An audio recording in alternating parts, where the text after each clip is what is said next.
I want to talk to you today about anger.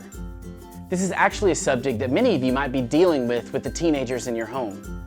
Now, there's a difference between just typical, every once in a while your teenager gets angry, and then your teenager constantly having huge angry outbursts of rage. I'm sure you might be able to tell that difference, but I wanted to just make sure that not everybody has an anger problem. In fact, anger is actually useful. All of us at some point get angry.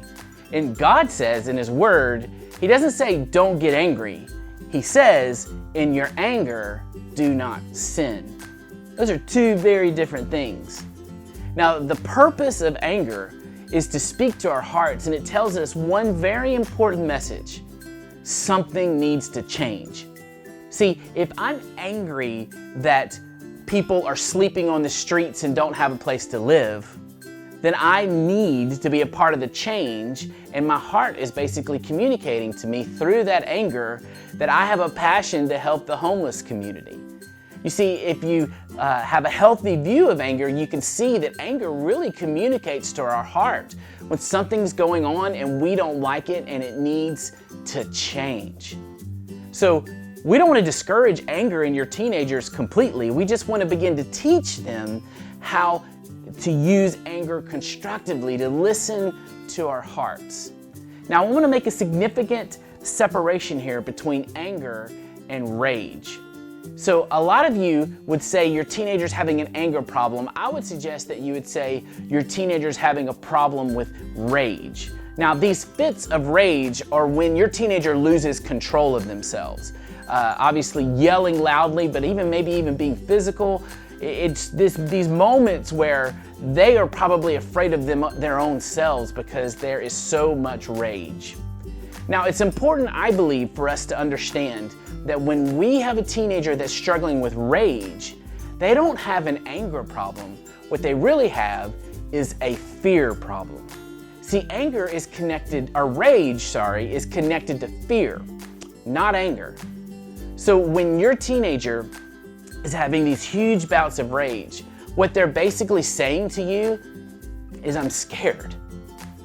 There's something in my life that's out of control, and I'm scared to death, and I can't control it. And so because I can't control it, I'm going to freak out.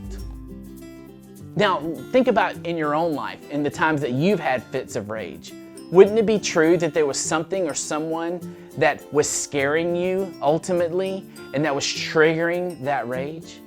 Well, that's exactly what the same thing is for your teenager. So how do you deal with it? Well, first of all, stay calm as you can.